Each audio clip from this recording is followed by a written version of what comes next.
Эй, юу яцхан залуусаа, New Suck in the house. Тэгэхээр сүүлийн 2-7 хоног Монголын хипхопын зах зээл дээр яг юу болоод өрнө вэ? Энэ удаагийн бичлэгээр та бүхэндээ үзүүлэх болно.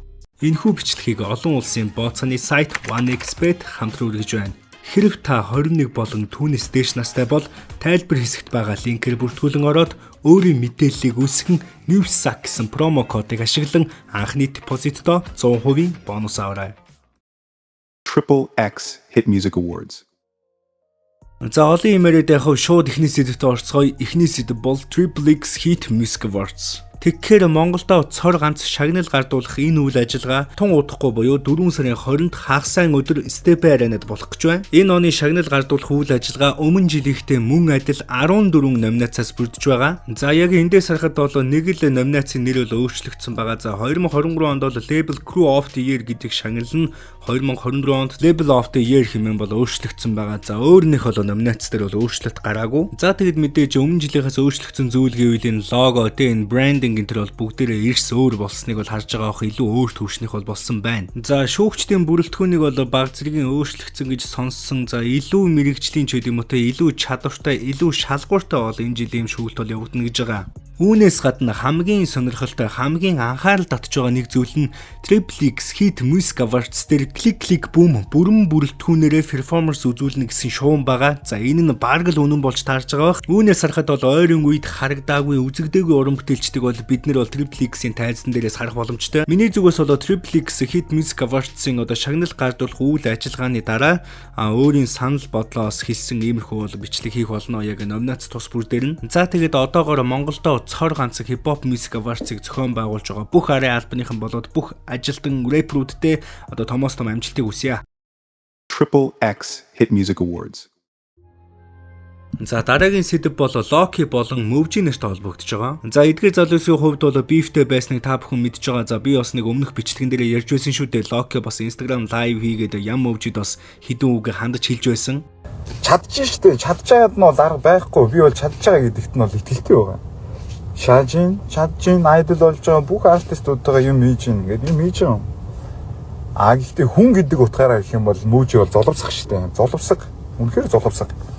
Та нарт одоо фактуудыг нь ярих гэхлээр яг одоо энэ цаг үе маань ч юм уу эсвэл лайм айл дээр тиймэрхүү зүйлсүүдийг бас хийж болохгүй. Контент тийм эсвэл өөрийнхөө хийж байгаа нэвтрүүлэг дээр л хийлээ. За яг энэ үйл явдлаас хойш 10 орчим хоногийн дараа Mövji нэг иймэрхүү стори хийсэн байгаа. За нэг иймэрхүү зураг хийгээд 17 оноос найзалсан хүнтэйгээ муудалцаад 4 жил үргэлжилсэн хувийн шинж чанартай асуудлыг хувийн шинж чанартайгаар нь дуусгалаа. We grown now. За нэг иймэрхүү утгатай бол сториг хийсэн байгаа. За ямар ч үсэн эдгээр хоёр залуусын хувьд бол би бинтэйгээ ойлголцоод энэ бифиг бол энэ хүрээд бол өндөрлүүлж явах шиг байна. Яг энэ үйл явдал дээр нэг хүнд хандаж хэлэхэд би өөрийнхөө хувийнхаа зүйлийг хийж байгаа, би ажиллаа хийж байгаа хүн. Тийм болохоор ямар сэдв оруулахгүй нь бол миний дурын асуудал гэж бодож байна. Хин нэгнэр заалгах нь бол утгагүй асуудал. Ингээд ямар ч үсэн хоёр залуу рэпертэй цааштай уран бүтээлд нь томоос том амжилтыг хүсье. За ингээд дараагийн сэдвээр орцгоё. За дараагийн сэдв бол Яармгийн хипхопын анхдагчдын нэг инхийн төлөөгийн хамтлаг байдаг шүү дээ. Та бүхэн зарим нь бол мэдж байгаа 1998-аас 2008 оны турш бол уран бүтээлийг бол идэвхтэй хийдэг байсан. Тухайн үедээ энэ хамтлагийн охин чиний дурсгалд дөлгөө нуурын хөвөөнд гэдэг дуунууд нь бол нийгэмд анх танигдж байлаа. За тэгэл мэдээж 1998-аас 2008 буюу 10 жилийн турш уран бүтээлээ хийцгээгээд тэгээд яванда урсгалдаа бол хамтлаг тарсан байна. Үүнээс хойш хамтлагийн гишүүн Birdman хэмээх залуу 2012 оноос хойш өөрийн соло уран бүтээлүүдийг бол төөрөх болсон. Тухайлах юм бол он гараад хачин баги за тэгэд мөн саяхан Money хэмээх дууныхаа клипийг бол цацсан байна. За энэ хүний сүүлийн үед цацаж байгаа дуунуудын яг гол утга санаа болоод 1998 оноос хойш хипхопыг хийж байгаа зүтгэл 26 жилийн турш хийж байгаа энэ зүтгэл нь бол үнэхээр гайхалтай гэж хэлмээр байна. За тэгээд ямар ч байсан 26 жилийн турш хипхоптоо үнэж байсан shout out to Birdman. За дараагийн сэдв бол лойчсон Crew-ийн rapper Fla болон Matsui-гийн Hideout. За эдгээр залуусын Instagram story бол ойрын үед Монголын хипхоп сонирхогч залуусын анхаарлыг бол баггүй татаад амжлаа. За тухайлах юм бол rapper Fla өөрийн Instagram story дээрээ бүгдийг чинь би тань штэ. Би биэндээ дургуун байж юундаа худлаа кул шаагаад байдیں۔ Сайхан шаалцъя л да. Дахиад story хийчихье. Би бүгдийг чинь мэдэн шүү. Бүгдийг чинь танин дургүй болоо дургууга, дуртай болоо дуртайгаа эр хүн шиг хилээд явах нь өөрөө хипхоп шүү хэмэх бас стори хийсэн байгаа. За яг энэ сторины дараахан маргааш нь ч юм уу нөгөөдөр нь бас хойд ав иймэрхүү стори хийсэн байгаа. Сториноос нь харахад тэрээр нэлээд ууштай байгаа нь бол ажиглагдсан. Намааг fly эдэртээ зүүрлэхгүй шүү дийд. Шүтдэг рэперийг чин оних шаан шүү. No joke. Your favorite rapper don't smoke. Хоосон толгосон дийдүүд минь трапийн бурхан хаан эдэргээд байгаа дийд наршигчин өөрийгөө золбинтож магтахгүй хизээч. Магтвал би трапи чин годн байна. Дийд. Гэхдээ хизээч өөрийгөө магтаж өмдсөн хувцаа дуулахгүй. Хачин дийдүүдтэйгээ адилхан гэж битгий бодоод байгаарай. За тэгэхээр хойд ав нэг иймэрхүү ууштай стори хийж байхыг бодоход хин нэгэн түнд ямар нэгэн зүйлийг бол хэлсэн бололтой тийм ээ. Одоо жишээ нь өөрийнх нь дургу рэпертэй өөрийг нь адитгаж ярьсан ч юм уу нэг тиймэрхүү зүйл болсон бололтой. За дараа нь энэ бичлэгийг оруулаад би нэг иймэрхүү шаад штэ хэмээх утгатай бол сториг хийсэн байгаа. За энэ бичлэгийг хэдүүлээ одоо үзцгээе. Instagram дээр дураараа сонс гэдэг нэг гоё аккаунт байдаг штэ. За тэрний хвчлэг байгаа шүү. Та хойд аавыг тоондоо сайн гэдгийг мэдэх үү? Тэгвэл хойд аав нь маш чанартай дууны үг бичиж олон дуун дээр өөрийнхөө чадварыг харуулсан байдгаас нэгийг нь энэ бичлэг дээр онцлон харцгаая. Чи хүндлэн зарим гарна даштай тэрийг хараад өмдөндөө цайлан шиг тайван өвс дарсан заасан тухай дуунууд үлдэн хийдэн жаран ханаас ихэсэн чи төгсөн 70 давхар энд хамууд хийгээ хин хөгшрөө 80 гарсан хатуугаар чамайг тэмэгдүүлэн манч нэггүй англиар хэлсэн гिचинүүд энэ дэргэт нь яг хүүхдийн зүг Мөн цааш нь үргэлжлүүлээд сонсвол сүүлийн мөртүүд нь гаруу сонсоод хийлэн хойдоо писта угаасан онцсимгүй сайн хийхэд дунд хуруу мулал руу зайл баярлалаа.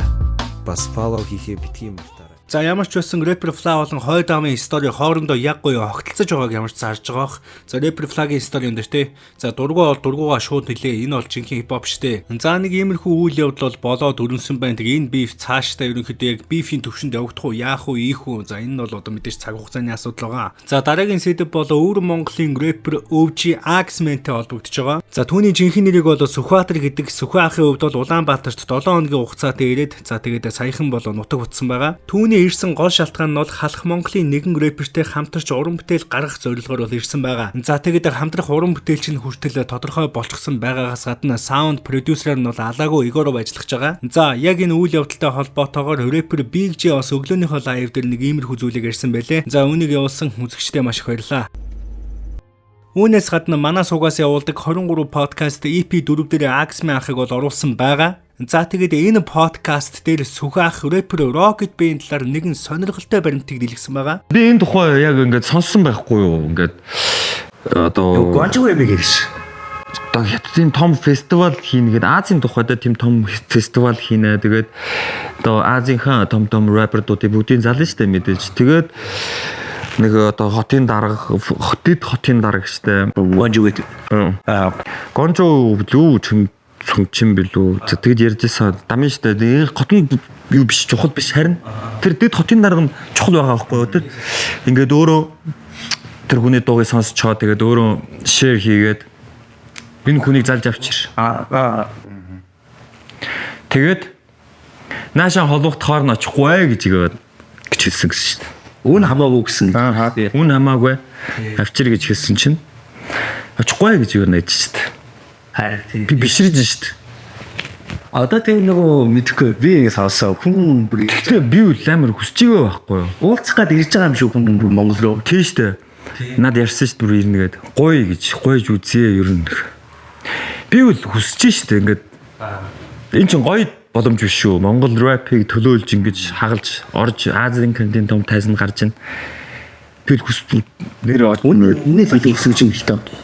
Банаа төлөв өсгөж. Гэвэсэл За хамгийн халуухан сэдвийг хамгийн сүүлд нь үлдээлээ. Японы рэпер Kog та бүхэн мэдж байгаа. За Kog-ийн 1 сарын өмнө цацсан дуу нь дэлхийн нийтээр бол вайрал болж ин ялангуяа Азад. Энэ дууны дахилт нь ерөөсөө л Team Tomodachi гэдэг үг байгаа. За энэ нь бол зүгээр л өөрийнх нь крүүвийнх нь нэр юм аа. Энэ дуу цацагдсанаас хойш 7 хоногийн дараа 2-7 хоногийн дараа бол Аз даяар бол ремиксүүд нь гарч ирсэн байгаа олноороо. За тэгэхээр товч утгаар хэлэх юм бол Азийн хипхоп сүүлийн 1 сар энэ давалгаанд бол байна. За дууны хэсэг болон клипний үйл явц утсаас бол хамаагүй харуулж болохгүй байна. Тийм учраас та бүхэн бол ороод сонсороо. Яг одоогийн байдлаар энэ давалгаанд нэгдсэн улс орны рэперүүд бол Азад бага ч гэсэн танигдах, Азад бага ч гэсэн байр суурийг олох бол боломж байгаа. За тийм учраас бол энэ давалгаанд ихээр бол хүмүүс орж байна. Яг энэ Когийн дуу, за тэгээд бас Япон ремиксүүдийг харах юм бол баг зэргийн соёлын давталгаа бол та бүхэнд мэдрэгдэх харагдах болно. Тийм ээ, яг одоо Монголын хипхоп, Азийн хипхопын энэ чаленж, энэ давалгаанд нэгдэх ёстой гэж бодож байна. Улаанбаатарын одоо хаач байдгийн те Фантомын урд ч юм уу эсвэл өөр нэгэн газар бүгд олноороо цуглчихсан маш завгарлаг үндэсний хувцас өмсчихсэн. Ингээд байж ивэл бас бид нэр Азад бол томоохон соёлын давталгааны цохилт өгөх боломж байна. Монголын рэперүүд заавал энэ давалгаанд нэгдэх ёстой гэж миний зүгээс бодож байна. Тэгээд Монголд бол чадах рэперүүд зөндөө байгаа. За тэгээд хуучны муу айдлаар энийг хинэн төрүүлж хийх нь,